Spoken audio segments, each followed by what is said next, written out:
Momô e o Senhor do Tempo. Oh, a extraordinária história dos ladrões de tempo e da criança que trouxe de volta às pessoas o tempo roubado. Um conto-romance, por Michael Ende. Tradução Mônica Stael, Martins Fontes, canal Leconde. Segunda parte, Os Homens Cinzentos.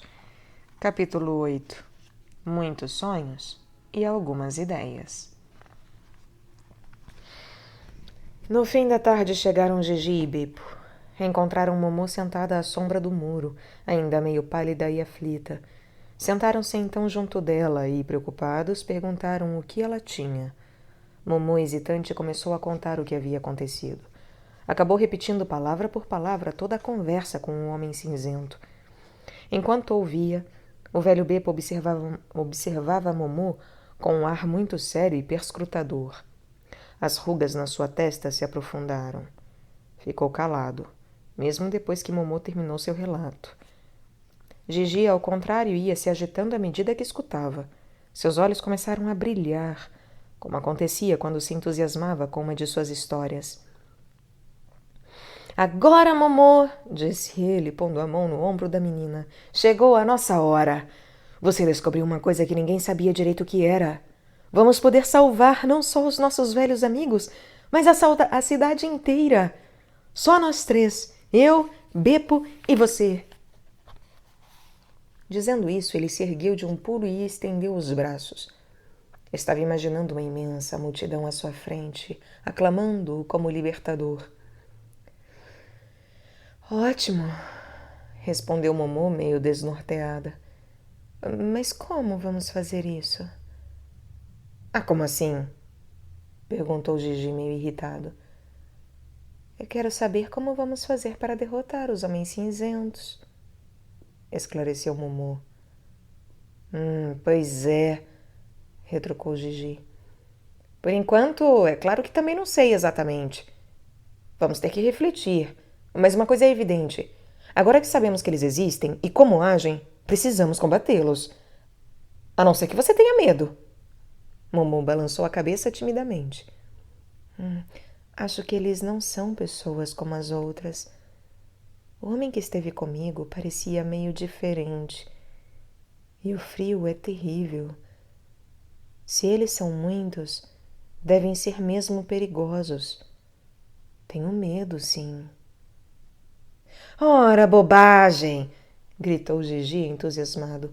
A coisa é muito simples. Esses homens cinzentos só poderão levar adiante seus negócios sinistros enquanto permanecerem incógnitos. Foi seu visitante mesmo quem admitiu isso. Então, é só fazermos com que eles sejam reconhecidos. Quem os ficar conhecendo irá guardá-los na lembrança, e quem se lembrar deles irá reconhecê-los imediatamente. Assim não poderão nos fazer mal algum. Seremos inatingíveis. Você acha? Perguntou Momô meio desconfiada. Sem a menor dúvida, prosseguiu Gigi com os olhos brilhando. Se não fosse assim, seu visitante não teria dado fora tão depressa. Eles tremem só de pensar em nós. Mas então, pode ser que a gente não consiga encontrá-los. Talvez se escondam de nós. Pode ser mesmo que isso aconteça, concordou Gigi. Nesse caso, vamos ter que os atrair para fora do seu esconderijo. De que jeito? Acho que são muito espertos. Nada mais simples, exclamou Gigi, dando risada. Vamos pegá-los com sua própria isca. Camundongo se apanha com toucinho, ladrão de tempo se apanha com tempo. Isso, nós temos de sobra. Por exemplo, você poderia ficar sentada aqui como isca para atraí-los, e então Beppo e eu saltaríamos de nosso esconderijo e agarraríamos os tais homens. Mas eles já me conhecem, contestou Momô. Acho que não vão cair nessa. Certo, continuou Gigi com as ideias se atropelando em sua cabeça. Então vamos fazer outra coisa. O homem cinzento falou numa caixa econômica de tempo. Deve ser um prédio. E de certo fica na cidade. É só a gente encontrá-lo, e não vai ser difícil, pois com certeza deve ser um prédio bem característico. Cinzento, frio, sem janelas, um imenso cofre de concreto. Já estou até imaginando. Quando o encontrarmos, vamos entrar, cada um com 2 revólveres nas mãos. E eu digo, entreguem imediatamente todo o tempo roubado. Mas nós não temos revólveres, interrompeu Momô aflita. Ah, então vamos sem revólveres, respondeu Gigi entusiasmado. Eles vão ficar ainda mais assustados. Nossa aparição já vai ser suficiente para deixá-los em pânico. Talvez fosse bom se fôssemos em maior número, e não só nós 3. Acho que encontraríamos mais depressa a Caixa Econômica de Tempo se mais gente ajudasse a procurar. Ótima ideia! Vamos mobilizar todos os nossos velhos amigos e também as crianças que costumam vir aqui. Acho que nós 3 devemos partir imediatamente, cada um informando o maior número possível de pessoas. E todas essas pessoas deverão passar a notícia adiante. Vamos todos nos encontrar aqui amanhã às 6 horas da tarde em Assembleia Geral. Partiram imediatamente. Momô numa direção, Beppo e Gigi em outra. Depois que os 2 homens caminharam um pouco, Beppo, que até então tinha ficado calado, parou de repente. Escute, Gigi. Estou preocupado. Por quê? Beppo fitou o amigo por alguns momentos e disse: Eu acredito em Momô.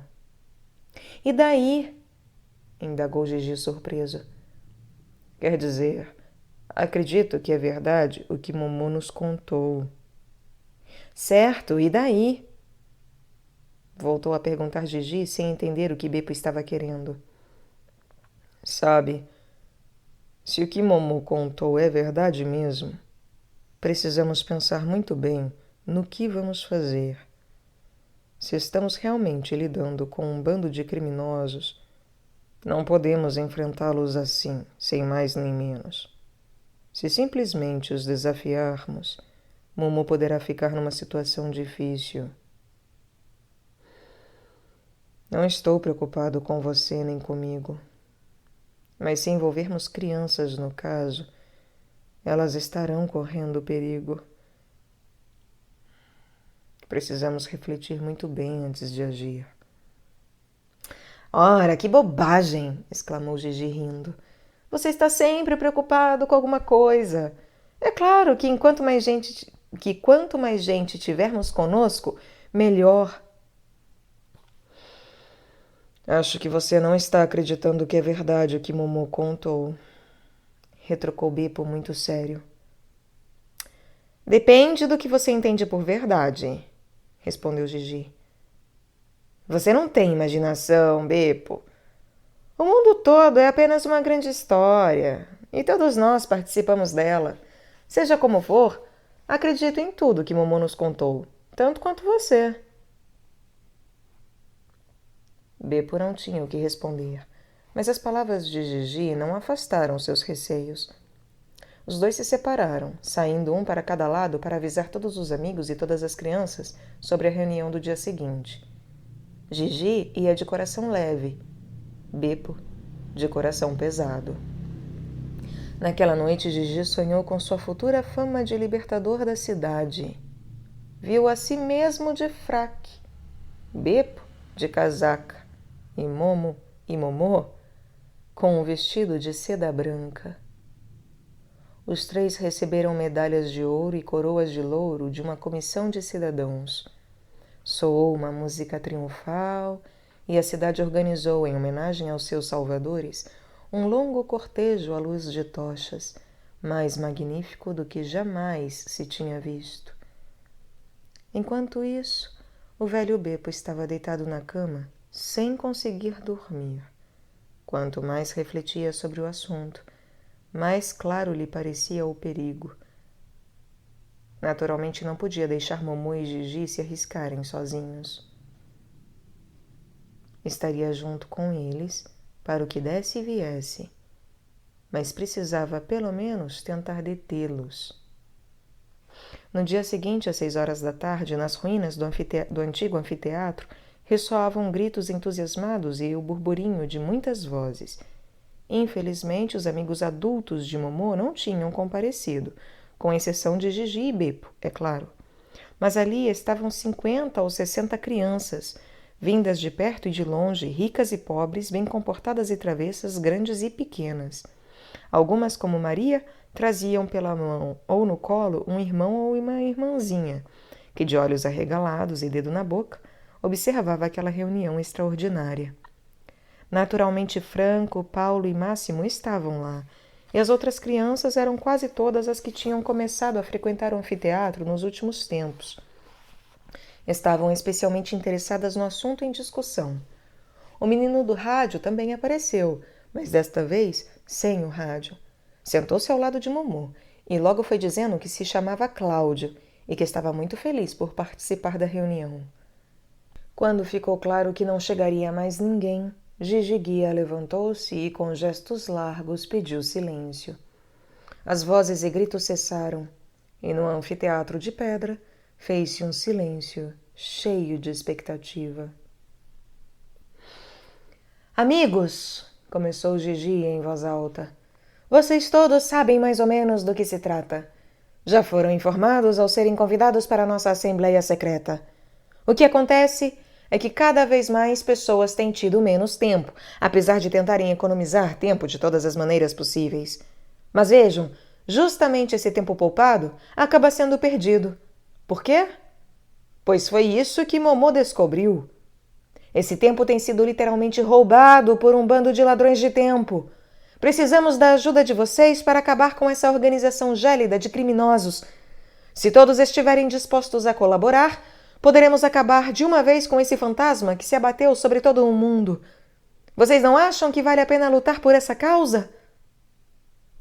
Ele fez uma pausa e as crianças bateram palmas. Mais adiante discutiremos o que pretendemos fazer.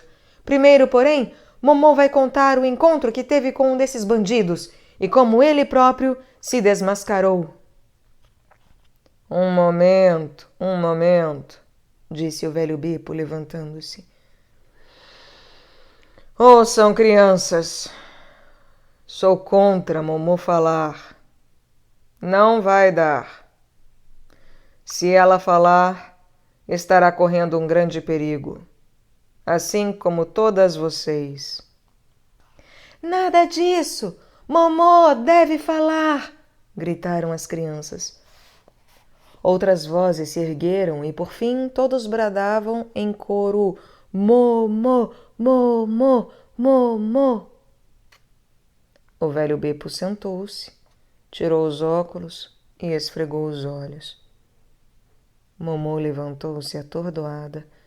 Não sabia muito bem se atendia ao pedido de Bepo ou ao das crianças. Finalmente, começou o seu relato. As crianças ouviam encantadas. Quando terminou, seguiu-se um longo silêncio. Enquanto Momô falava, muitas começaram a sentir um estranho mal-estar. Não imaginavam que aqueles ladrões de tempo fossem tão maus. Um dos irmãozinhos começou a chorar alto e logo foi consolado. Bem, disse Gigi, rompendo o silêncio, quem se arrisca a se unir a nós na luta contra os homens cinzentos, hã? Por que Bepo não queria que Momô contasse o que aconteceu com ela? Perguntou Franco. Gigi sorriu, respondendo com segurança. Bepo acha que os homens cinzentos considerarão seus inimigos todos aqueles que descobrirem seu segredo e passarão a persegui-los. Mas estou convencido do contrário. Acho que quem conhece seu segredo está imunizado e não poderá mais ser dominado por eles. Não é óbvio? Ora, Bepo, admita! Mas Bepo só balançou a cabeça, muito devagar. As crianças ficaram em silêncio. Gigi tomou de novo a palavra. De qualquer modo, o certo é que temos que permanecer unidos, aconteça o que acontecer. Temos que ter cuidado, mas não podemos nos deixar amedrontar. Então, volto a perguntar, quem de vocês quer se juntar a nós? Eu, disse Cláudio, levantando-se um pouco pálido. Outros seguiram seu exemplo, meio hesitantes a princípio, depois com entusiasmo cada vez maior. Afinal, todos os presentes aderiram. Então, Beppo, perguntou Gigi apontando para as crianças. O que você tem a dizer, hã? Tudo bem, respondeu Beppo, balançando tristemente a cabeça. É claro que estarei junto com vocês. Certo. Então agora vamos discutir nosso plano de ação. Quem tem alguma sugestão? Todos puseram-se a refletir. E finalmente Paulo, o menino de óculos, falou: Como é que eles fazem? Quer dizer, como é que dá para roubar o tempo? Como é possível? É isso aí! Gritou Cláudia. Afinal, o que é o tempo? Ninguém soube responder. Do outro lado do anfiteatro, Maria se levantou, carregando a irmãzinha no colo, e disse: Será que o tempo é alguma coisa como os átomos? Eles podem registrar até as ideias, que só estão na cabeça das pessoas. Vi isso na televisão. Hoje existem especialistas em tudo. Tenho uma ideia! Gritou Máximo, o menino gordo de voz estridente. Quando se faz uma filmagem, tudo fica registrado no filme.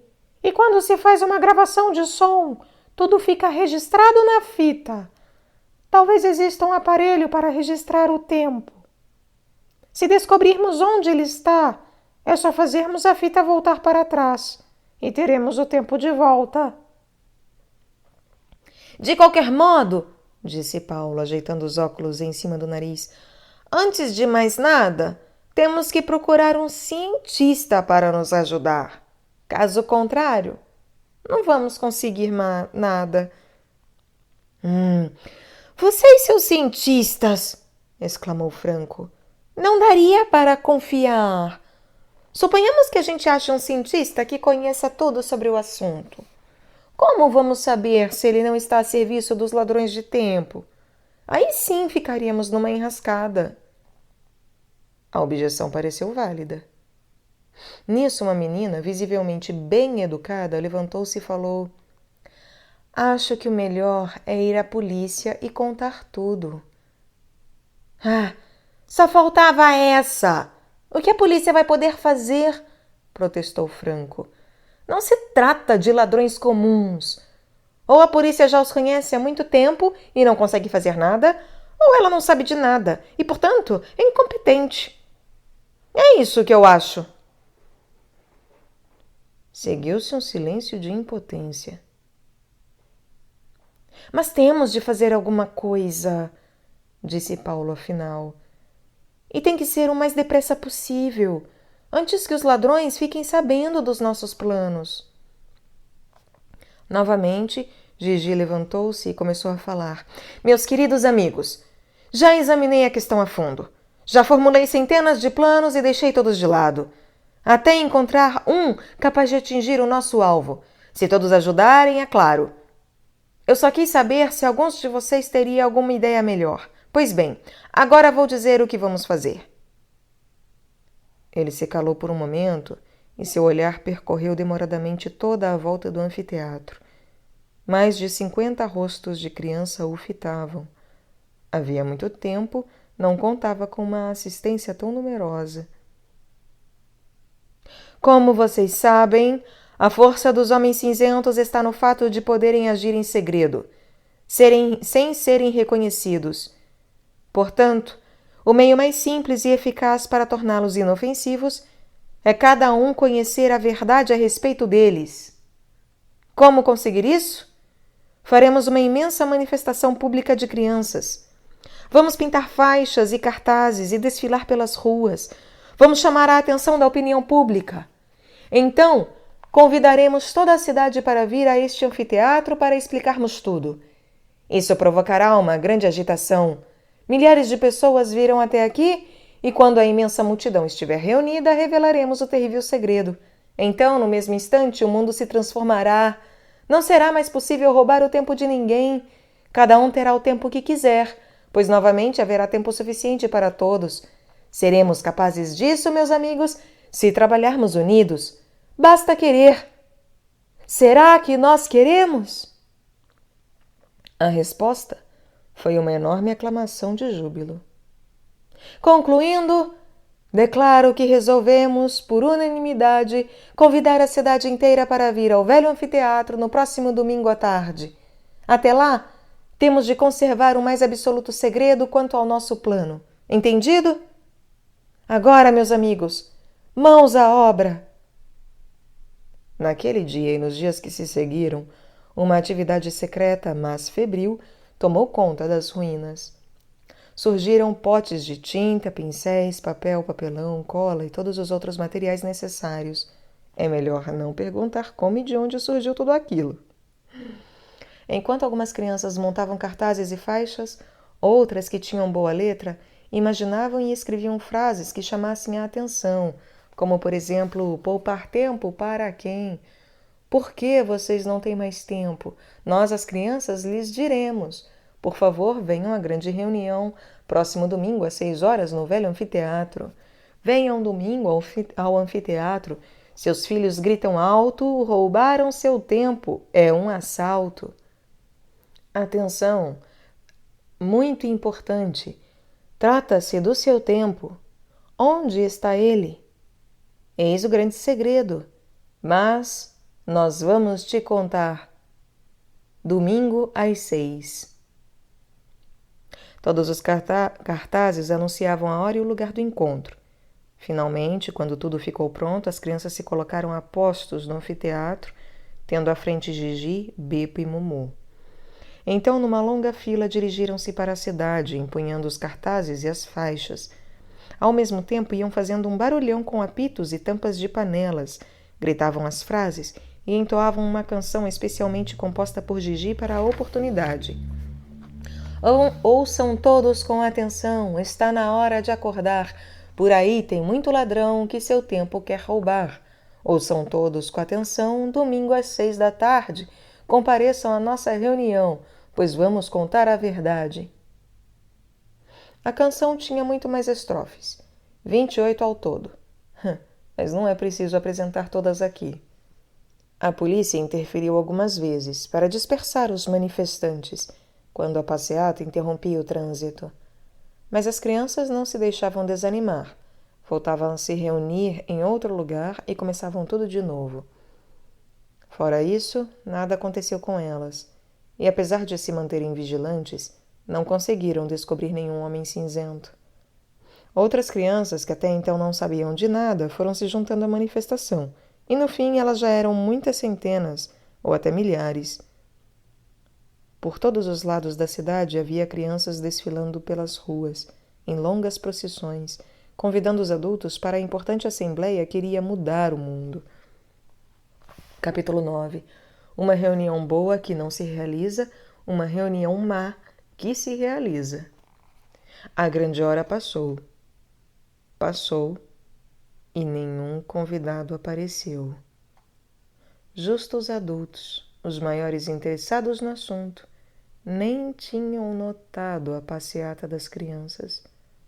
Portanto, tudo tinha sido em vão. O sol, vermelho e resplandecente num mar de nuvens arroxeadas, já estava se pondo. Seus raios agora apenas roçavam os últimos degraus do anfiteatro, nos quais, durante horas, centenas de crianças estiveram sentadas esperando. Não se ouvia mais nenhum ruído de vozes, nenhum burburinho alegre.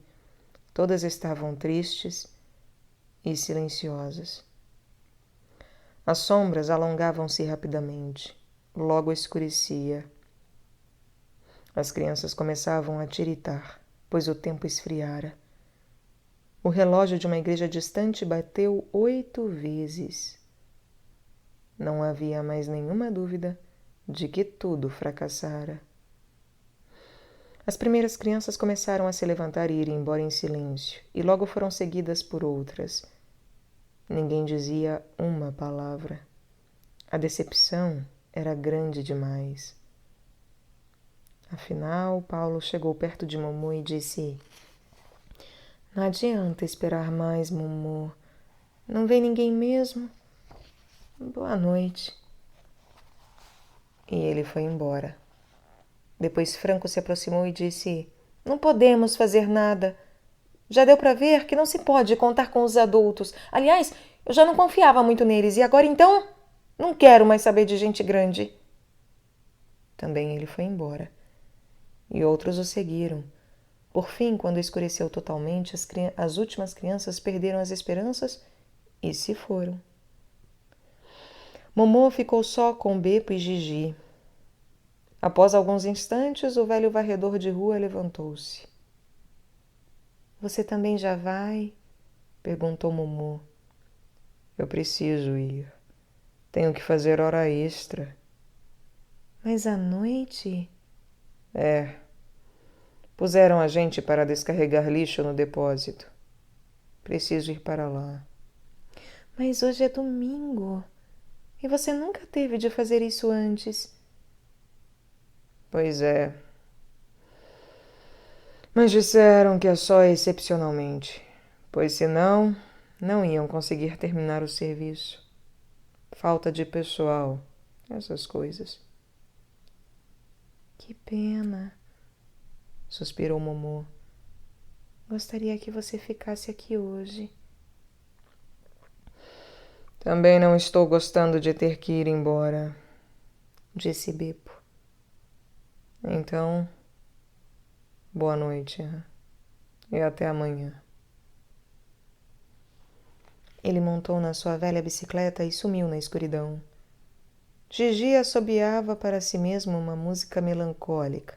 Sabia assobiar muito bem, e Momô o ouvia. De repente, ele interrompeu a melodia. Também vou embora. Hoje é domingo e preciso bancar o guarda noturno. Até me esqueci de contar que essa é minha nova função. Momô olhou para ele espantada e não disse nada. Ah, não fique triste. Não fique triste porque nosso plano não deu certo. Eu também imaginava um resultado muito diferente. Mas não importa. Mesmo assim, foi divertido. Foi fantástico. Momô continuava em silêncio. Gigi acariciou-lhe os cabelos, tentando consolá-la. Não leve tão a sério, Momô. Amanhã tudo vai parecer diferente, hein? Vamos pensar em alguma outra coisa. Numa nova história, está bem? Mas não era uma história, respondeu Momô baixinho. Gigi pôs-se de pé. Claro, eu sei. Mas falemos disso amanhã, está bem? Agora eu preciso ir embora. Estou já atrasado. E você precisa ir dormir. E ele se foi, assobiando sua melodia melancólica. Momô ficou sozinha, sentada no grande anfiteatro de pedra. À noite não tinha estrelas e o céu estava carregado de nuvens. Começou um vento estranho. Não era forte, mas soprava constantemente, trazendo um frio estranho. Era, por assim dizer, um vento cinzento. Fora da grande cidade, bem longe, erguiam-se imensos montões de lixo. Eram verdadeiras montanhas de cinzas, cacos de vidro, latas, colchões velhos, restos de plástico, caixas de papelão e outros tipos de entulho, que todos os dias se jogavam fora na grande cidade e lá ficavam esperando para serem queimados em imensos incineradores. Até tarde da noite, o velho Beppo, junto com seus colegas de trabalho, ajudou a tirar o lixo dos caminhões, que esperavam em fila com os faróis acesos para serem descarregados. À medida que iam sendo esvaziados, mais caminhões iam se colocando no fim da fila. Depressa, pessoal! Era o grito que se ouvia sem cessar. Vamos, vamos! Senão nunca vamos acabar com isso. Beppo não largou a pá um só instante, até ficar com a camisa grudada no corpo. Finalmente, lá pela meia-noite, o serviço terminou. Além de velho, Beppo não era de constituição muito forte. Exausto, sentou-se num balde de plástico virado, procurando recuperar o fôlego. Ei, Beppo! Gritou um colega seu. Vamos para casa! Você não vem? Daqui a pouco, respondeu Beppo, pondo a mão no coração que estava doendo. Você está se sentindo mal, velho? Perguntou um outro. Está tudo bem. Podem ir. Eu só vou descansar aqui mais um instante. Ah, então boa noite, gritaram os homens e foram embora. Estava tudo quieto. Só os ratos remexiam o lixo, guinchando de vez em quando. Com a cabeça apoiada nos braços, Beppo adormeceu. De repente, foi acordado por uma rajada de vento frio. Não sabia quanto tempo tinha dormido. Olhou à sua volta e imediatamente sentiu-se totalmente desperto. Sobre toda a montanha de lixo havia homens cinzentos, com ternos elegantes, chapéus coco na cabeça, pastas cinza-chumbo nas mãos e pequenos charutos cinzentos entre os lábios. Estavam todos calados, com um olhar fixo no cume do monte, onde havia uma espécie de mesa de tribunal, a qual estavam sentados 3 homens, aliás, exatamente iguais a todos os outros. No primeiro momento, Beppo teve medo. Temia ser descoberto e sabia, sem sombra de dúvida, que não devia estar ali. Logo, porém, observou que os homens estavam com os olhos como que amarrados à mesa do tribunal. Talvez nem estivessem vendo Beppo, ou poderiam até estar pensando que ele fosse algum objeto jogado no lixo. Resolveu ficar ali mesmo, absolutamente quieto. A voz do homem que estava sentado no meio, lá no alto, quebrou o silêncio. Que o agente BLW 553C se apresente diante da Suprema Corte. A ordem foi sendo passada para baixo, repetidamente, e ressoando como um eco prolongado. Então abriu-se caminho na multidão, e um homem foi subindo lentamente o montão de lixo. A única coisa que o diferenciava dos outros era o fato de que o cinzento de seu rosto era quase branco. Finalmente ele se postou diante do tribunal. O senhor é o agente BLW 553C? Perguntou o homem do centro. Exatamente. Desde quando está trabalhando para a Caixa Econômica de Tempo? Desde a minha origem. Isso é óbvio.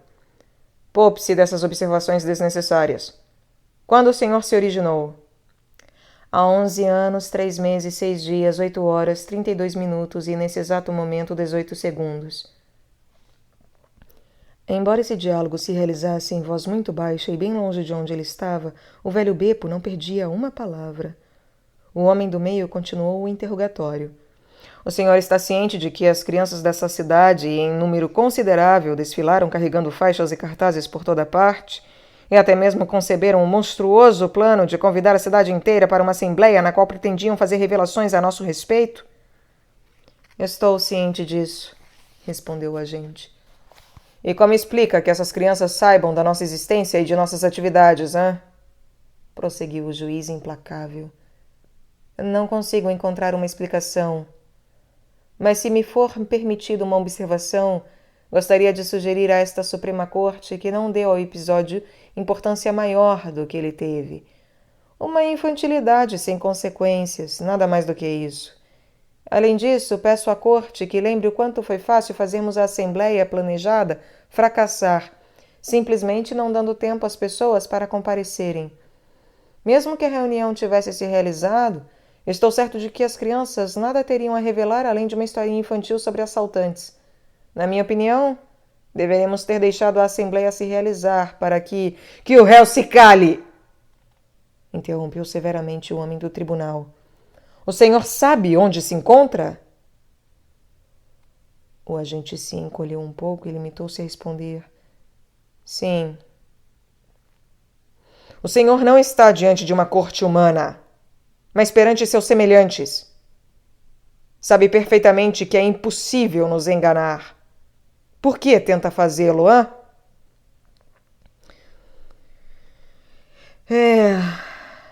É um vício profissional, gaguejou o acusado. Quanto a maior ou menor importância que se deve atribuir ao plano das crianças, a decisão cabe à chefia. O réu sabe muito bem que nada nem ninguém representa maior perigo para a nossa obra do que a infância. Sim, eu sei, confessou humildemente o réu. As crianças são nossas inimigas naturais. Se não fossem elas, há muito tempo toda a humanidade estaria em nosso poder. É muito mais difícil persuadir crianças do que adultos a pouparem tempo. Por isso temos uma norma rigorosa. Só se envolvem crianças em último caso. Essa norma era do conhecimento do réu? Sim, sem dúvida, senhor, murmurou o acusado ofegante. Não obstante, temos prova irrefutável de que um de nós, repito, um de nós, não só falou com uma criança, como nos traiu, contando a verdade a nosso respeito. O réu, por acaso, sabe quem de nós fez isso? Fui eu, replicou o agente BLW 553C arrasado.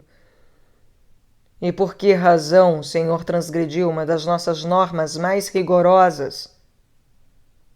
O réu tentou se defender. Por sua grande influência sobre as outras pessoas, a criança em questão dificultava nosso trabalho. Assim, agi com a intenção de servir aos interesses da Caixa Econômica de Tempo. Suas intenções não nos interessam. Só levamos em conta as consequências. E no seu caso, agente BLW 553C, elas foram desastrosas. Além de não ganharmos tempo algum, ainda fomos traídos. Alguns de nossos segredos vitais foram revelados a uma criança. O réu admite? Admito, disse o agente baixando a cabeça. Então se confessa culpado.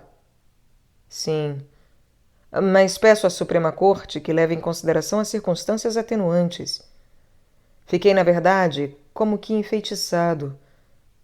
Aquela criança me ouviu de uma tal maneira que conseguiu arrancar tudo de mim.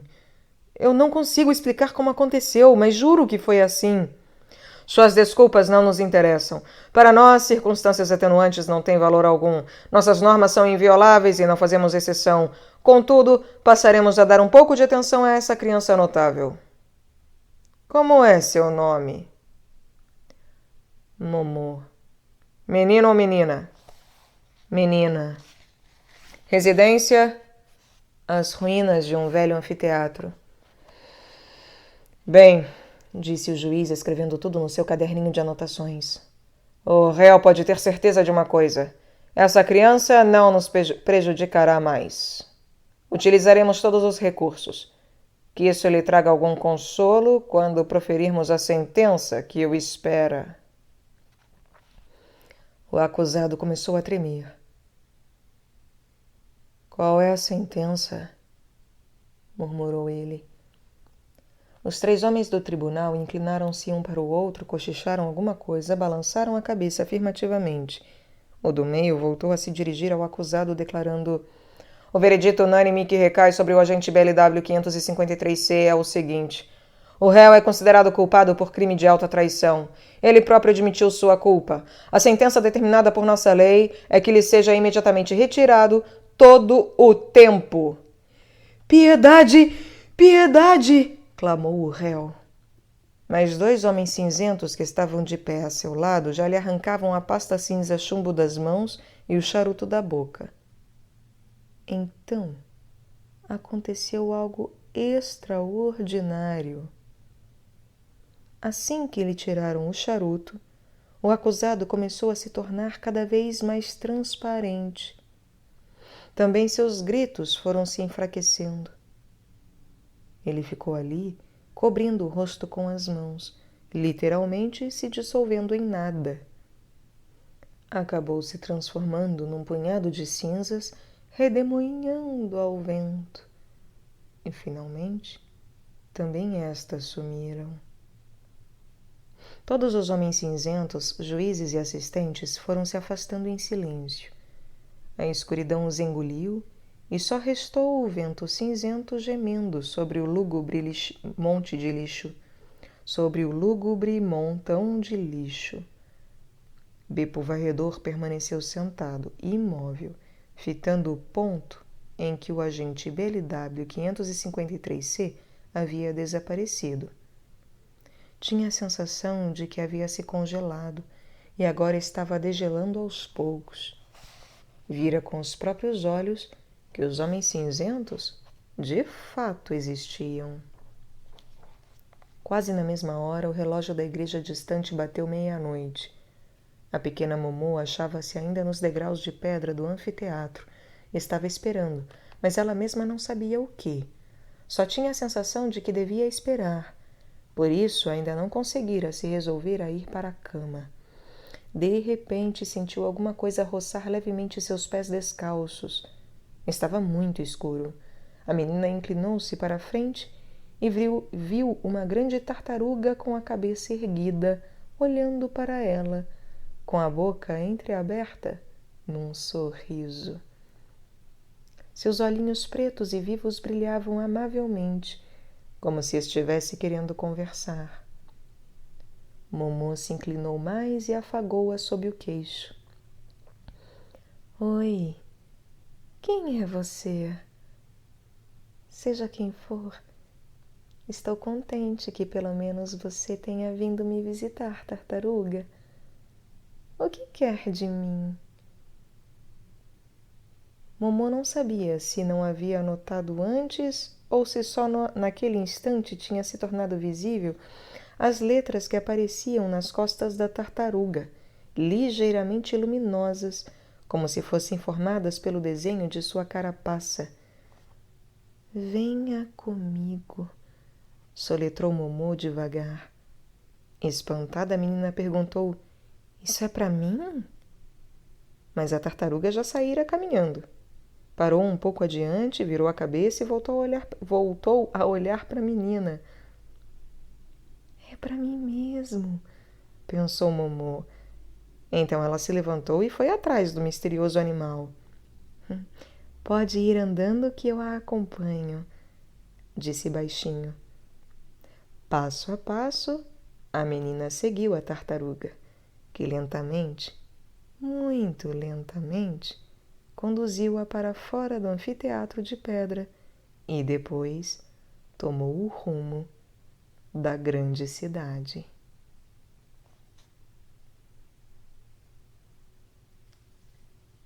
Capítulo 10. Perseguição feroz e fuga tranquila.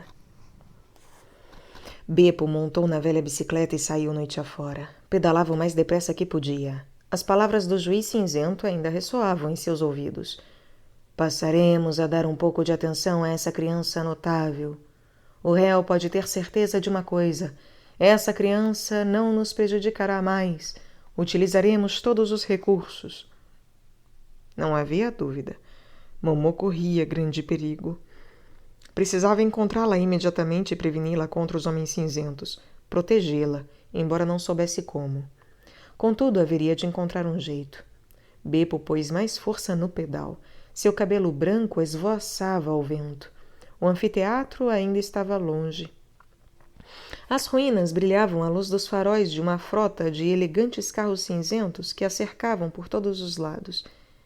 Dezenas de homens cinzentos percorriam de cima a baixo os degraus cobertos de capim, procurando a criança por todos os cantos. Finalmente, alguns descobriram no muro o buraco que levava aos aposentos de Momô.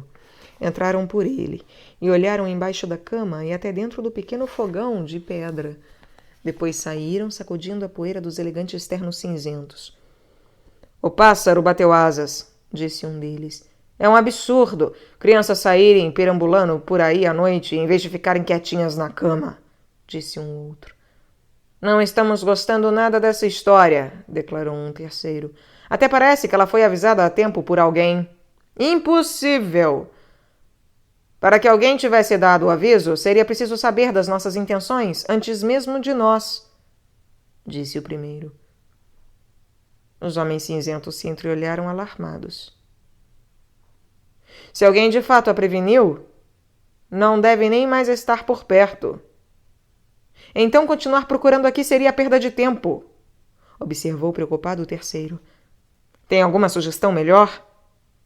Acho que devemos informar imediatamente a central para que ela nos dê instruções para ampliar as buscas. Mas a primeira coisa que a central vai perguntar é se já vasculhamos as redondezas. Aliás, seria uma pergunta razoável. Muito bem. Pois vamos, antes de mais nada, vasculhar as redondezas. Entretanto, se a menina recebeu a ajuda de alguém, estaremos cometendo um grave erro. Bobagem! Nada impede que, nesse caso, o alto comando ordene uma operação ampla, com a participação de todos os agentes disponíveis. A menina não terá a mínima chance de nos escapar.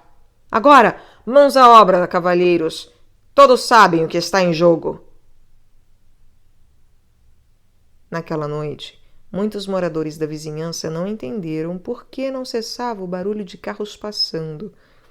Mesmo as ruelas mais estreitas e as ruas mais esburacadas foram tomadas até a madrugada cinzenta por uma movimentação que geralmente só ocorria nas vias principais. Ninguém conseguiu pregar o olho. Enquanto isso acontecia, a pequena Momô, guiada pela tartaruga, atravessava a grande cidade, que já não dormia, mesmo nas horas mais tardias. As pessoas se deslocavam incansavelmente em grandes multidões, acotovelando-se com impaciência, empurrando umas às outras ou caminhando em fileiras cerradas e intermináveis. Os carros se amontoavam nas pistas e entre eles rugiam os ônibus invariavelmente lotados. Anúncios luminosos brilhavam nas fachadas, projetando sobre a massa suas luzes coloridas que acendiam e apagavam. Momô nunca tinha visto aquilo. Caminhava como num sonho, de olhos arregalados, sempre atrás da tartaruga. Atravessaram praças imensas, ruas muito iluminadas.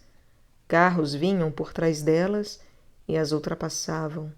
Transeuntes as rodeavam, mas ninguém prestava atenção à menina e à tartaruga. Nenhuma vez precisaram se desviar de algum pedestre. Não levaram encontrões, nenhum carro teve de frear por causa delas. Era como se a tartaruga soubesse de antemão e com certeza o momento exato em que não passaria nenhum pedestre e nenhum carro para abalroá-las. Assim, nunca precisariam correr, nem esperar para prosseguir em seu caminho. Momô estava admirada de como era possível caminharem tão devagar e avançarem tão depressa. Quando o Beppo varredor finalmente chegou ao anfiteatro, antes mesmo de descer da bicicleta, já viu, à luz fraca do farol de sua bicicleta, as marcas de pneu em volta das ruínas. Alarmado, correu para o buraco no muro. — Momô! Chamou ele, primeiro em voz baixa e depois mais alta. — Momô! Momô! Nenhuma resposta. Beppo engoliu em seco, engasgado.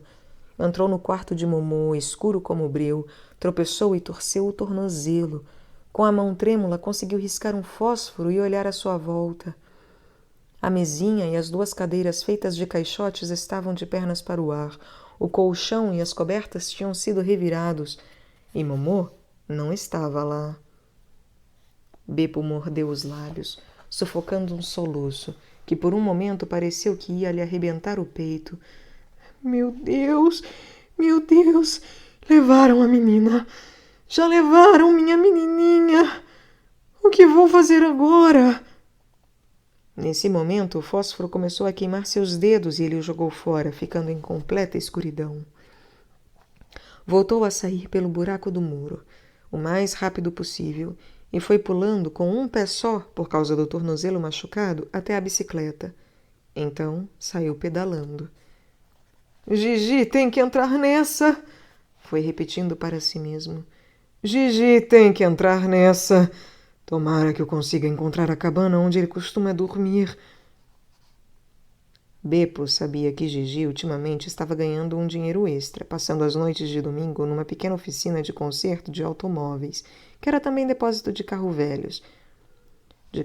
velhos. Sua tarefa era vigiar para que carros ainda em condições de funcionamento não desaparecessem inesperadamente, como já acontecera mais de uma vez. Quando Beppo chegou e bateu na porta com o punho, Gigi manteve-se primeiro em completo silêncio, imaginando que poderia ser um ladrão em busca de algum carro ainda prestável. Mas depois ele reconheceu a voz de Beppo e abriu. — O que foi que aconteceu? — reclamou assustado. — Detesto que me acordem assim de repente. — É Momô, explicou Beppo ofegante. Aconteceu uma coisa terrível com a menina. — O que é que você está dizendo? O que houve com a Momô? Perguntou Gigi, sentado na cama atordoado. Eu também ainda não sei, arquejou Beppo. Mas foi alguma coisa ruim. Então contou ao amigo o que sabia. O julgamento no alto do montão de lixo, as marcas dos pneus em volta do anfiteatro e o desaparecimento de Momô. Levou algum tempo para contar tudo, pois apesar da preocupação pela menina, não sabia explicar as coisas rapidamente. Eu percebi isso desde o começo. Eu sabia que não ia dar certo. Agora eles estão se vingando. Raptaram Momô, Gigi. Raptaram Momô. Ô, Gigi, precisamos ajudar a menina. Mas como? Como? À medida que Beppo falava, Gigi ia perdendo a cor. Era como se tivesse sumido o chão debaixo dos seus pés. Até então tinha levado o caso na brincadeira, como as histórias que inventava, sem pensar em suas consequências. Agora, pela primeira vez na vida, uma história prosseguia sem ele. Tornava-se independente e não haveria imaginação no mundo que a fizesse voltar atrás. Sentia-se paralisado. Sabe, Beppo, disse depois de uma pausa, pode ser que Momô tenha saído só para dar uma volta. Às vezes ela faz isso. Já chegou a ficar 3 dias e 3 noites passeando pelos campos. Quero dizer que talvez não haja motivo para nos preocuparmos assim. E as marcas dos pneus? As marcas dos pneus? Perguntou Beppo irritado. E o colchão revirado? Gigi? Bem, vamos supor que alguém tenha realmente estado lá. Isso não prova que tenham encontrado Momô. Talvez ela já tivesse saído antes. Caso contrário, não teriam remexido tudo. Mas e se eles a encontraram? Gritou Beppo, agarrando o amigo pela gola do paletó e sacudindo. Gigi, não seja idiota! Os homens cinzentos são uma realidade. Temos de agir imediatamente. Calma, Beppo, murmurou Gigi, meio desanimado. Claro que vamos agir. Mas primeiro é preciso pensar cuidadosamente no que vamos fazer. Afinal, nem sabemos por onde começar a procurar Momô. Beppo largou o paletó de Gigi. Vou à polícia. Não faça essa loucura! Gritou Gigi, horrorizado. Isso não, de jeito nenhum! Imagine se a polícia sai procurando e encontra nossa querida Momô. Sabe o que vão fazer com ela? Você sabe, Beppo? Sabe para onde eles levam órfãos perdidos? Para um asilo com grades nas janelas. Você quer que isso aconteça com Momô? Não, sussurrou Beppo, desalentado, com o olhar perdido no vazio. Não, eu não quero. Mas e se ela estiver correndo perigo? Bem, e se não tiver acontecido nada? Se ela só estiver dando uma volta por aí e você alertar a polícia, hein? Nesse caso, eu não queria estar na sua pele quando ela voltar e olhar para sua cara. Beppo deixou-se cair numa cadeira junto à mesa, com a cabeça entre as mãos. Francamente, não sei o que será melhor fazer. Eu não sei, suspirou ele. De qualquer forma, acho que devemos esperar até amanhã, ou mesmo até depois de amanhã, antes de tomar alguma providência. Se até lá Momo não tiver aparecido, iremos à polícia. Mas provavelmente tudo estará resolvido da melhor maneira e estaremos rindo de toda essa confusão. Você acha mesmo? Murmurou Beppo subitamente, tomado por extremo cansaço. Para o velho homem, o dia tinha sido muito puxado. Ah, dê certo, afirmou Gigi. Ele tirou os sapatos de Beppo, ajudou-o a atravessar a oficina, levou-o para sua cama, enrolando-lhe o tornozelo num pano molhado, e repetiu baixinho: Vai dar tudo certo, Beppo, vai dar tudo certo. Tudo vai acabar bem, hein? Quando viu Beppo adormecido, Gigi suspirou fundo e deitou-se no chão, usando o paletó dobrado como travesseiro, mas não conseguiu dormir. Durante toda a noite ficou pensando nos homens cinzentos. Pela primeira vez em sua vida, sempre tão despreocupada, sentiu medo. A central da Caixa Econômica de Tempo organizou uma operação em larga escala.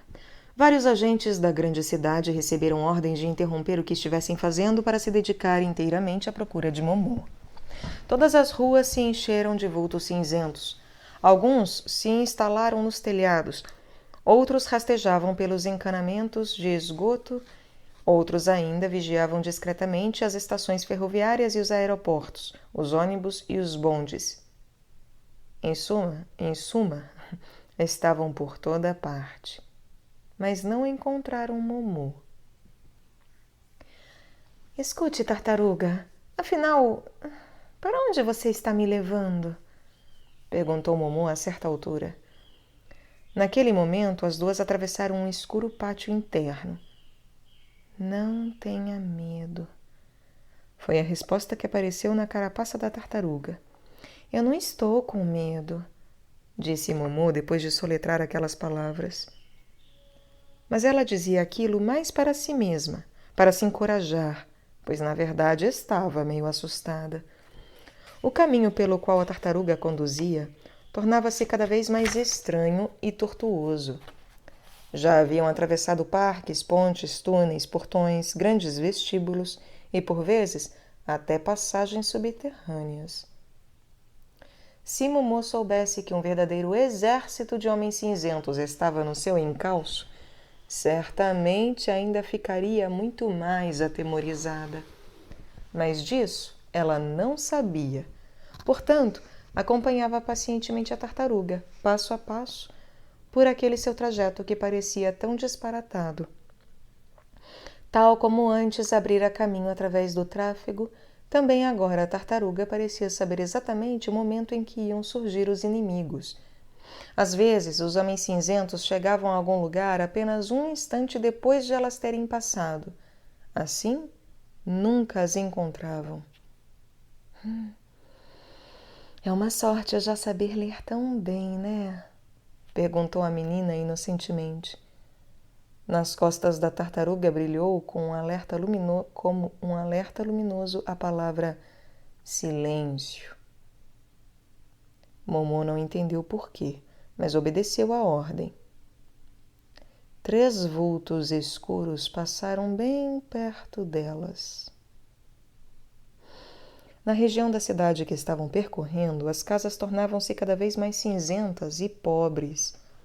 Altos prédios de apartamentos, com o reboco das paredes caindo, ladeavam as ruas esburacadas, cheias de poças de água.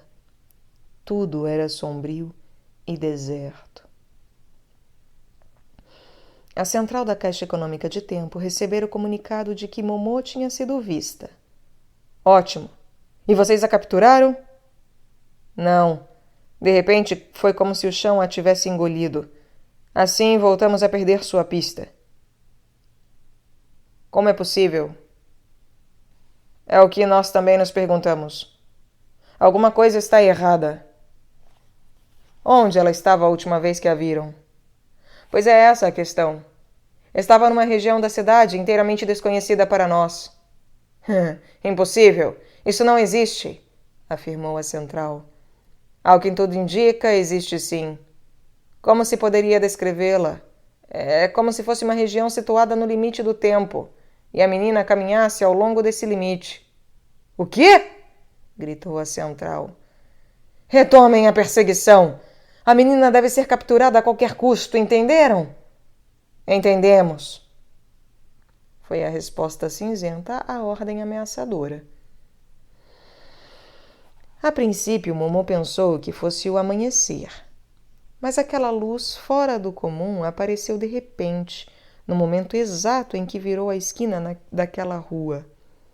Ali já não era noite e também ainda não era dia. Aquela luz não era de aurora nem de crepúsculo.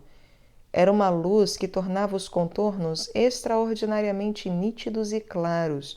No entanto, não parecia vir de lugar algum, ou melhor, parecia vir de todos os lugares ao mesmo tempo. As sombras longas e escuras projetadas na rua, até pelas menores pedrinhas, tomavam todas as direções. Uma árvore era iluminada pela esquerda, uma casa pela direita e um monumento pela frente. Aliás, o próprio monumento tinha um aspecto muito singular. Sobre um enorme pedestal cúbico de pedra preta, destacava-se um gigantesco ovo branco. Era só isso. Também as casas eram diferentes de todas as que Momô já vira. Eram quase ofuscantes de tão brancas. Por trás das janelas havia apenas uma sombra escura, de modo que era impossível perceber se havia gente lá dentro. De certo modo, no entanto, Momô tinha a impressão de que aquelas casas não tinham sido construídas para serem habitadas, mas para alguma outra finalidade misteriosa.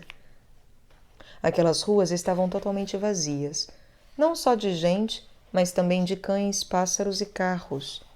Nada se movia, como se tudo estivesse fechado dentro de vidro.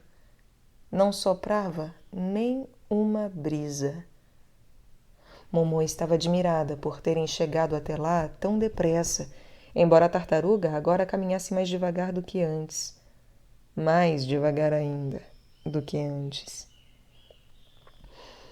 Longe daquela região estranha da cidade, lá onde era noite, 3 automóveis elegantes com os faróis acesos percorriam a toda velocidade uma rua esburacada. Em cada automóvel iam vários homens cinzentos. Um deles, que estava no primeiro carro, havia avistado Momô justamente quando ela virava para entrar na Rua das Casas Brancas, onde começava aquela claridade fora do comum. Quando ela dobrou a esquina, aconteceu uma coisa incrível. Os carros pararam de repente. Os motoristas pisavam no acelerador, as rodas giravam, mas os automóveis não saíam do lugar. Era como se estivessem numa esteira rolante que se deslocasse, com a mesma velocidade que eles, em sentido contrário. Quanto mais aceleravam, menos avançavam. Ao perceberem isso, os homens cinzentos pularam de seus carros, praguejando, e tentaram ir a pé no encalço de Momô, que ainda entreviam ao longe. De cara amarrada, saíram correndo atrás da menina. Quando, porém, tiveram de parar para tomar fôlego, viram que mal tinham avançado 10 metros. Momô desaparecera na distância, entre as casas brancas como neve. Pronto, acabou-se, disse um dos homens. Não vamos mais conseguir alcançá-la. Não compreendo por que não conseguimos sair do lugar, disse outro. Nem eu. O mais importante, porém, é saber se isso contará como circunstância atenuante quando tivermos de confessar nosso fracasso. Acha que seremos julgados? Em todo caso, elogios nós não vamos receber. Todos os homens que tinham participado da ação estavam cabisbaixos e sentaram-se nos radiadores e para-choques dos carros, pois já não tinham por que se apressar. Longe, bem longe, em algum lugar em meio ao labirinto das ruas e praças brancas como neve, Momô continuava seguindo a tartaruga. E justamente por andarem tão devagar, as ruas iam ficando para trás como se deslizassem sob seus pés, e as casas pareciam passar voando. A tartaruga virou mais uma esquina. Momô foi atrás dela e parou, deslumbrada. Aquela rua oferecia uma visão totalmente diferente de todas as outras. Na verdade, era uma ruela estreita. As casas, que se apertavam umas contra as outras dos dois lados, pareciam palácios de vidro, cheios de torrinhas, balcões e terraços, que, depois de permanecerem imersos no mar durante longo tempo, tivessem acabado de emergir, cobertos de algas, conchas e corais. O conjunto todo resplandecia em cores múltiplas, como madrepérola. A ruela ia dar numa casa isolada, perpendicular às outras, que a fechava.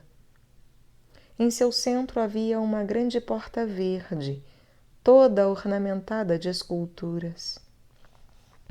Momô levantou os olhos para uma placa de mármore branco que havia no muro e leu Beco do Nunca. A menina levara apenas um instante para decifrar as letras. Mas a tartaruga já estava longe, quase no fim da rua, na frente da última casa. "Espere por mim, tartaruga!" gritou Momô. Mas, estranhamente, não conseguia ouvir sua própria voz. A tartaruga, no entanto, parecia tê-la ouvido, pois parou e virou-se para ela. Momô tentou segui-la, mas quando começou a caminhar pelo Beco do Nunca, teve a sensação de estar lutando contra uma correnteza poderosa ou uma ventania forte, embora imperceptível, que a empurrava para trás.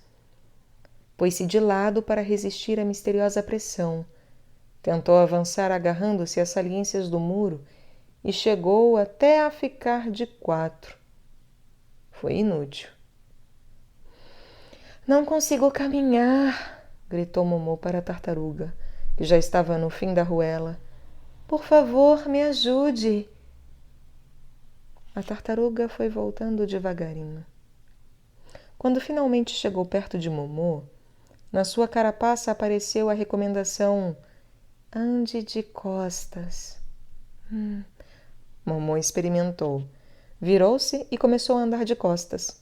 Então conseguiu avançar sem dificuldade. No entanto, aconteceu uma coisa notável com ela.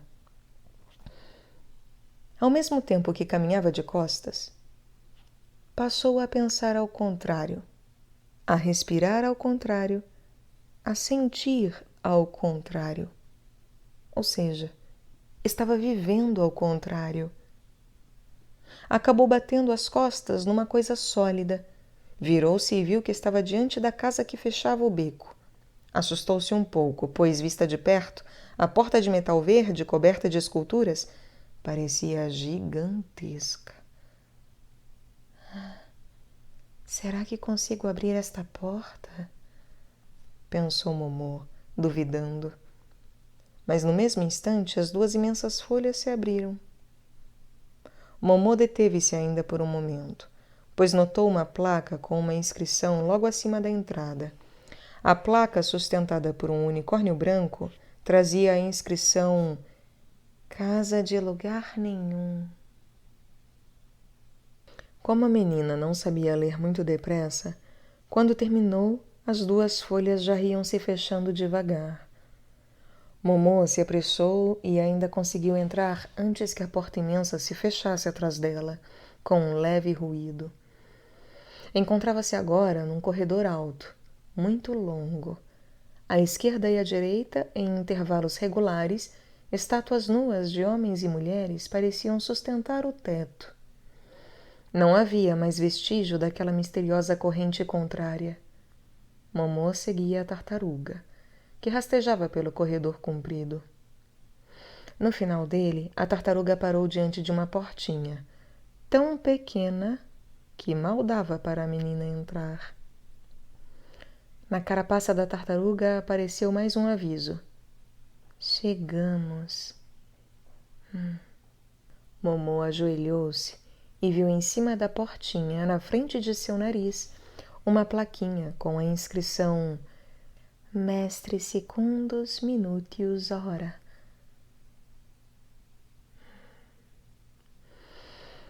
Respirou fundo e baixou resolutamente o trinco. Quando a portinha se abriu, fizeram-se ouvir vindos lá de dentro, numa melodia a muitas vozes, tic-taques, roncos, campainhas e rangidos. A menina seguiu a tartaruga e a portinha se trancou atrás delas.